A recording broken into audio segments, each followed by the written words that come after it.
আমি এক নিরীহ মানব, বুঝি বা কতটুকুই। শুধু ফেল ফেল করে তাকিয়ে থাকি অপলক দৃষ্টিতে, ধীরে ধীরে ঝাপসা হয়ে আসা মানুষের চলে যাওয়ার দিকে।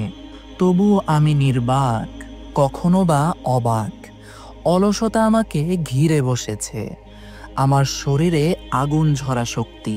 তবুও আমি ভাবি আমার গলায় দড়ি বেঁধে ময়দানে খুঁটি গেড়ে রাখা। আসলে এগুলো আমার মনের ভ্রম। আমি এক স্বাধীন মনুষ্য, তবুও অদৃশ্য সেই দড়িখানা মাথা থেকে সরাতে আমি পারি না। কারণ আমি তো সেই নিরীহ মানব, অত কিছু বুঝি না। মানুষের অবৈধ টাকা, প্রতিপত্তি, নারী, গাড়ি, অবৈধ ফুর্তি দেখে আমার মনে কখনো আফসোস আসে না। তাদের বোকা বোকা কাণ্ড দেখে একান্তে আমি হাসি, আর ভাবি আমার সৃষ্টিকর্তা হয়তো হাসছেন আমায় দেখে। আমি কখনো তাদের মতো হতে চাই না, কারণ আমি তো সেই নিরীহ মানব, অত কিছু বুঝি না। দুনিয়ার তথাকথিত লোভ, অহংকার আমাকে ঘায়েল করে দিতে চায়।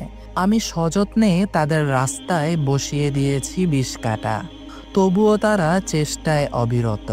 কিন্তু আমিও তো দমে যাওয়ার পাত্র নই।